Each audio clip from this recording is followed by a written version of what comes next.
ज्योतिष में कुछ योग और दुर्योग इतने पावरफुल होते हैं कि इनमें से कोई एक ही अगर किसी की कुंडली में बन जाए तो ये पूरी कुंडली में या ये कहें कि उस जीवन जातक के जीवन पर पूरी तरह से हावी रहता है। अगर योग बना तो बहुत ही जबरदस्त और श्रेष्ठ जीवन बना देगा, और अगर ये दुर्योग बना तो जीवन को पूरा अर्थ से व्यस्त करके रख देगा। ऐसे ही एक महायोग को आज हम समझेंगे कि कब वो बनता है और कैसे बनता है, जिसकी चाह तो हर कोई रखता है। हर कोई चाहता है कि उसके जीवन में ये महायोग होना चाहिए, बट ये बनता किसी किसी के ही कुंडली में है। हम बात करने वाले हैं महाधन योग के बारे में। आज इस वीडियो के बारे में हम समझेंगे। महाधन योग के बारे में हम बताएं उससे पहले हम लोग समझ लेते हैं कि एक अच्छा धन योग कैसे बनता है। धन योग के बारे में हम लोग सबसे पहले समझेंगे इस वीडियो के माध्यम से। करेक्ट। धन योग जब भी कि धनुष की हम बात करेंगे तो सबसे पहले इन चार ग्रहों का कॉम्बिनेशन देखना बहुत इंपॉर्टेंट हो जाएगा।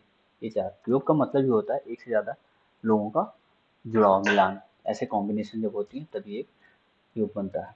अब ये योग जितना कॉम्बिनेशन जितना अच्छा होगा उतना ही ये ज़्यादा फल अच्छा मिलेगा। हम सबसे पहले जब भी धनुष की बात करेंगे तो सबसे पहले धनेश की स्थिति को देखते हैं कुंडली में। अब धनेश कौन से होते हैं? ये धनेश कौन से होते हैं? अगर हम धनेश की बात करें तो जो ये द्वितीय भाव होता है कुंडली का, ये यहाँ से स्टार्ट करते हैं। ये पहला भाव होता है, एंटी क्लॉकवाइज ऐसे काउंट होता है। तो ये जो दूसरा भाव होता है, यहाँ पर जो राशि होती है उसके जो स्वामी होते हैं, मान लेते हैं यहाँ पे 5 नंबर की राशि है, तो उसके जो स्वामी होंगे। अब कैसे पता चलेगा? जो जिनको ज्योतिष का थोड़ा बहुत ज्ञान है उनको तो पता चल जाएगा, जिनको नहीं भी ज्योतिष का मतलब बिल्कुल भी नॉलेज नहीं है, वो भी अगर इसको ध्यान से देखेंगे और समझेंगे तो उनको इतना तो पता चल जाएगा कि अगर उनकी कुंडली में योग धन योग बन रहा है तो इसको देख के आज के बाद वो इतना तो समझ जाएंगे कि उनकी कुंडली में ये धन योग बन रहा है कि नहीं बन रहा है। अब जैसे यहाँ पर हमने लिख दिया राशि, ये इधर हमने लिख दिया राशि, ये राशियाँ होगी 12 राशियाँ हो गई हैं पूरा, और कौन से राशि के कौन ग्रह स्वामी ये हमने लिख दिया। ठीक, टेबल बना दिया साइड में। तो यहाँ पर अगर 5 नंबर लिखा होगा तो इसकी राशि, इसके स्वामी कौन होंगे? सूर्यदेव होंगे। तो यही धनेश कहलाएंगे। अब ये जो धनेश है ये या तो अपने खुद के भाव में धन भाव में बैठे हों, या तो जो कुंडली का चौथा भाव होता है सुख भाव वहाँ बैठे हों, या फिर कर्म स्थान में 10वें भाव में बैठे हों, या फिर लाभ स्थान में बैठे हों। इन चार जगह पे इनकी प्लेसमेंट होनी चाहिए। पहला कंडीशन ये है। दूसरा कंडीशन में हम गुरु की बात करेंगे। जब भी हम कुंडली में धन भाव की चर्चा करेंगे तो गुरु भाव का जो है महत्व बढ़ जाता है, क्योंकि गुरु जो है धन भाव के कारक होते हैं। धन भाव से जुड़ी जब भी बात होगी या धन से आर्थिक स्थिति को लेकर चर्चा होगी तो उसमें गुरु की स्थिति की जरूर देखी जाएगी। अब गुरु की दृष्टि कम से कम धन भाव पर, या फिर अगर यहाँ पर कहीं भी धनेश बैठे हों, कर्म में, लाभ में, या फिर सुख स्थान में कहीं बैठे उन पर गुरु की दृष्टि पड़नी चाहिए। अगर मान लेते हैं गुरु यहाँ बैठ गए चौथे नंबर घर में, तो यहाँ से 7वीं दृष्टि इनकी एक पड़ेगी। उसके लिए धनेश को 10वें भाव में होना चाहिए। और इसके अलावा और कहाँ बैठ सकते हैं? और गुरु महाराज अगर बैठे हुए हैं छठे भाव में तो यहाँ से 5वीं दृष्टि इनकी आ जाएगी 10वें में, और 9वीं दृष्टि आ जाएगी इनकी धर्म भाव पर। धर्म भाव पर अगर यहाँ पर बैठे हुए हैं धनेश खुद अपने घर में बैठे हुए तो धन भाव पर भी और धनेश पर भी इनकी दृष्टि पड़ेगी। अगर वहाँ नहीं बैठे हैं, कर्म स्थान में बैठे हुए हैं, तो यहाँ पर इनकी 5वीं दृष्टि पड़ जाएगी। कहने का तात्पर्य ये है कि गुरु की कम से कम दृष्टि पड़नी चाहिए। मान लेते हैं गुरु यहाँ 10वें भाव में बैठे और धनेश यहाँ पे बैठे हैं, तो यहाँ से 7वीं दृष्टि पड़ेगी। प्लस अगर धनेश धन भाव पर भी इनकी 5वीं दृष्टि पड़ेगी। गुरु की दृष्टि बहुत अच्छी मानी गई है। गुरु की जहाँ बैठते हैं वहाँ के बारे गुरु के बारे में कहा गया है कि गुरु जहाँ बैठते हैं वहाँ का बेड़ा गर्क करते हैं। बट इनकी जो ज्योतिष में दृष्टि है वो बहुत अच्छी मानी गई है गुरु की। तो दूसरा कंडीशन हमने देख लिया गुरु की। दूसरी कंडीशन में हमने, अब तीसरी कंडीशन में हम देखेंगे लाभेश को। लाभेश कौन होते हैं? अगेन जो लाभ स्थान है, लाभ स्थान में जो भी राशि लिखी होगी, मान लेते हैं यहाँ पर 3 नंबर की राशि लिखी हुई मिथुन राशि है, तो मिथुन को स्वामी कौन हो जाएंगे, 3 नंबर के स्वामी कौन है, आप यहाँ से देख सकते हैं, इसके स्वामी बुध हो गए। तो बुध की स्थिति या तो यहाँ पर धन भाव में हो, या फिर धनेश जहाँ भी बैठे हो उनके ऊपर इनकी दृष्टि पड़ रही हो, या फिर लाभेश और बुध दोनों की युति हो। मान लेते हैं कि धनेश जो है, धनेश ये खुद बुध के साथ बैठ गए हैं यहाँ पर, और या फिर बुध खुद जाके धन भाव में बैठ गए, या फिर बुध की दृष्टि धनेश के ऊपर पड़ रही है। तो ये कॉम्बिनेशन भी अच्छा कॉम्बिनेशन माना गया है। सेम कॉम्बिनेशन लग्नेश, लग्न के साथ अप्लाई होगा। जो भी लग्नेश होंगे वो या तो धन भाव में बैठे हुए हों, या फिर धनेश पर उनकी दृष्टि पड़ रही हो, या फिर धनेश और लग्नेश जहाँ भी, मान लेते हैं यहाँ पर धनेश बैठे हुए हैं तो लग्नेश भी यहाँ पर चौथे स्थान में आके बैठ जाए। तो ये कॉम्बिनेशन भी अच्छा माना गया। अगर कर्म स्थान में धनेश है तो लग्नेश भी यहीं बैठ जाए, और लाभ स्थान में है तो लाभ स्थान में भी यहीं बैठ जाए। अब यहाँ पर अगर ऐसा कोई कंडीशन बन जाता है कि मान लेते हैं यहाँ पे कोई कंडीशन ऐसा बन जाता है कि लाभेश धनेश, यहाँ पे मान लेते हैं लाभेश धनेश और लग्नेश, तो तीनों बैठ जाए तो ये तो श्रेष्ठ योग बनेगा। ऐसा होता कम है। कहने का तात्पर्य यह है कि इन सारे कॉम्बिनेशन में से जितने जितने कॉम्बिनेशन मैच करेंगे उस स्तर का धन योग आपका बनता जाएगा। अगर चारों मिल गए बन गए तो बहुत अच्छी बात है, अगर 3 बने तब भी अच्छी बात ही है। ये 3 अगर बन जाते हैं, और 3 नहीं, अगर मैं तो कहता हूँ 2 भी बने तब भी अच्छा ही है। मतलब आप इतना मान सकते हैं कि इसमें से अगर कोई एक ही कंडीशन मैच कर जाता है, इन सब में से कोई, इन चारों में से कोई एक कंडीशन भी अगर मैच कर जाता है तो ये भी अच्छी स्थिति मानी गई है कम से कम। मतलब उस जातक के जीवन में इतना धन तो रहेगा कि उसको कभी भी खाने पहनने और रहने के लिए उसको नहीं सोचना पड़ेगा।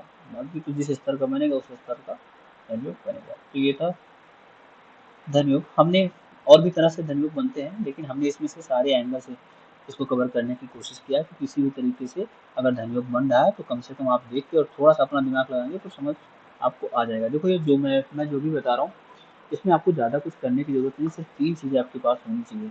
सिर्फ 3 चीज़ें आपके पास होनी चाहिए। एक तो आपके पास कुंडली होना चाहिए, दूसरा आपके पास थोड़ा बहुत आपको गुणा गणित आना चाहिए। कुंडली में गणना करने के लिए गुणा गणित जो है आवश्यक थोड़ी बहुत होती है।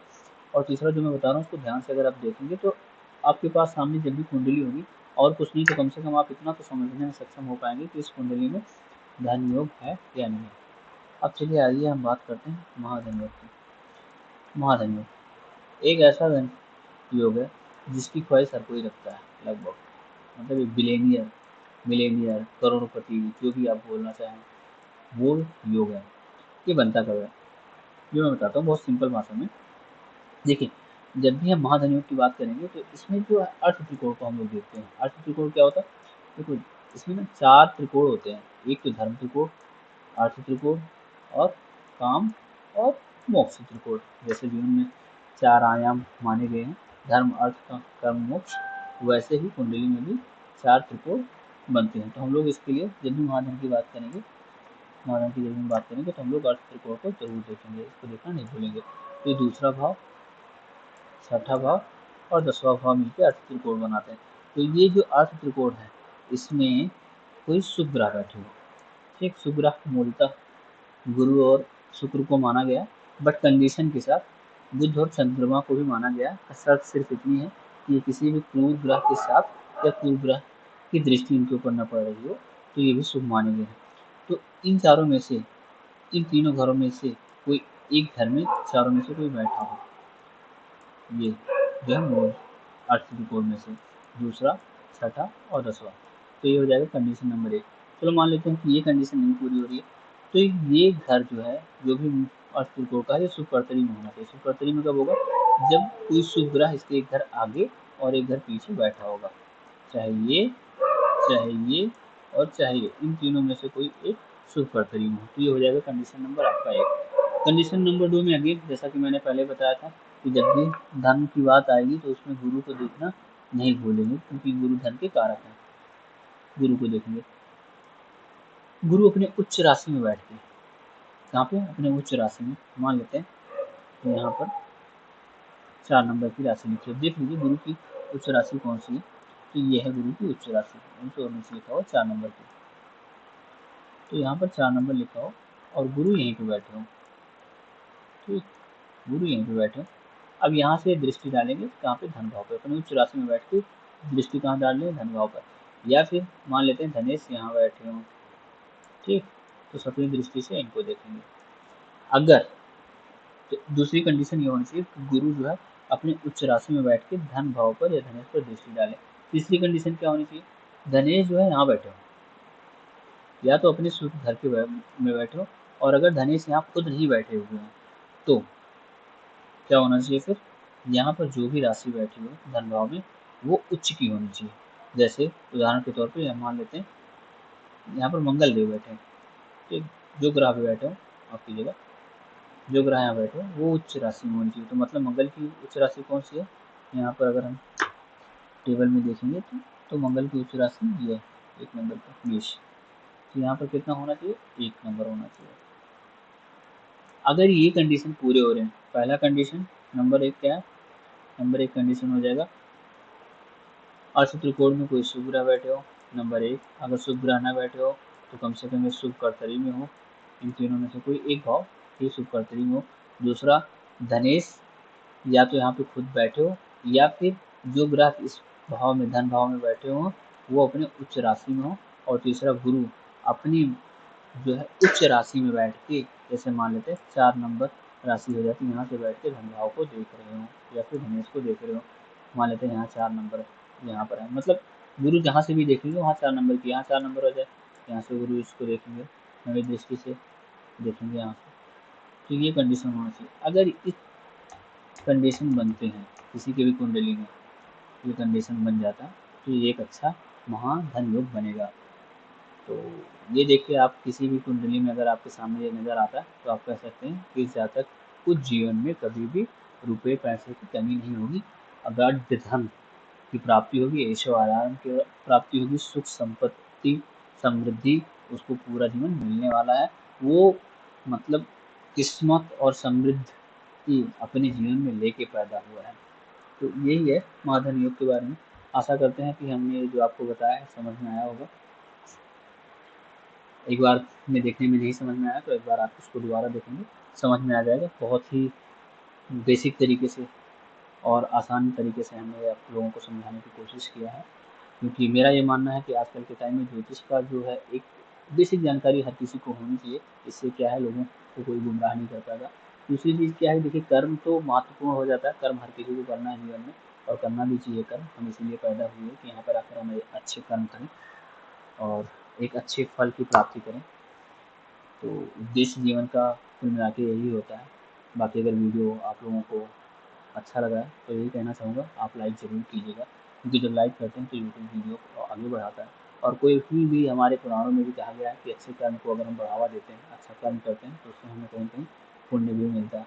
और अगर आप लाइक करेंगे तो उससे कहीं कहीं वीडियो भी आगे बढ़ेगा। तो बस इन्हीं सब बातों के साथ आप सभी को मेरा नमस्कार और मिलते हैं किसी अन्य वीडियो में। जय श्री राम।